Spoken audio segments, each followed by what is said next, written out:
Hello, ladies and Who am I trying to fool here? Hello, men. Lost on YouTube. There is a trend. Or maybe even a few. Inline skates are back for some reason.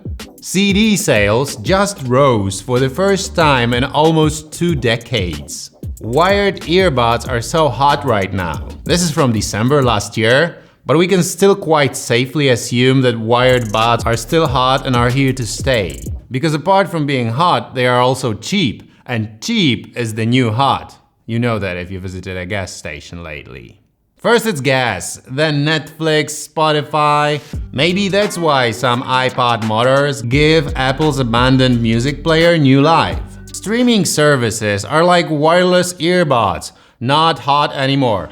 In 2022 you download your music. You buy an iPod Classic from this site, for example. The storage goes up to 2 terabytes, so there's nothing to worry about. You can even add a Bluetooth kit for $200. It doesn't make sense though, because once you connect your new old iPod Classic to your wireless earbuds, you ruin the whole image of yourself. The guy who's able to untie every cable. 5 years from now, not only am I done with this thing, but we are all moving back to caves. It might happen earlier. It all depends on the Russians. So if all is the new, does it even make sense to introduce a new smartphone? Nah, let's go with the old one. I present to you the iPhone SE 2022. This is not even a result of a production process. This is a result of renovation. You add 1 extra gig of RAM and put the new chipset inside and a slightly bigger battery that is still not big enough for the new chipset, and that's it. One more thing. This phone should be more durable than other smartphones on the market due to some extra glass cover. But as CNET discovered, it's not. So this phone is a failure. It doesn't matter if it's old enough. Well, it appears it isn't. It seems people are not fascinated enough with this retro look and don't want to buy it. Who would have thought?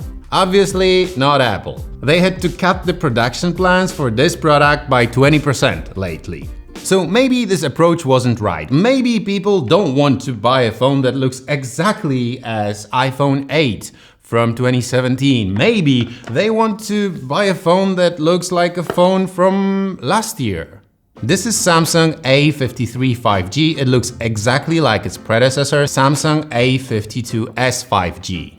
But it doesn't have a headphone jack, which you can find in the previous model. The battery is bigger though, and the chipset is new. Is it faster than the old one? Well, opinions are divided. It's probably slower.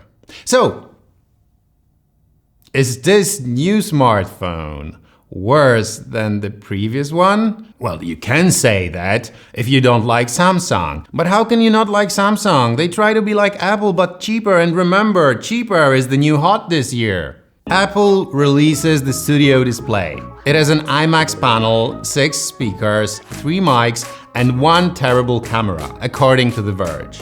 It's also way too expensive, not hot.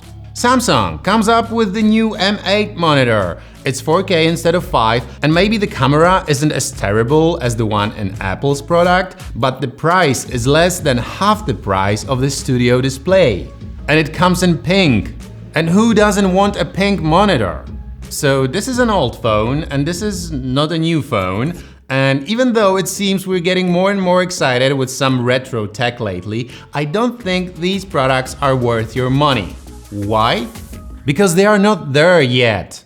Give Apple a year and they'll come up with something that not only looks but maybe works as a fax machine. Samsung might want to play it safe and come up with the next phone in the shape of a pager. And maybe these new products will not be very useful, but they will look hot as fuck in your new old cave. Thanks for today, and I hope you have a great future or past. Bye. Wonder if all my bad decisions get accounted in the algorithms. No statistician could dissuade me from my bigger vision. I know my occupation's quite an unlikely place in this world to occupy and talk about upon a daily basis.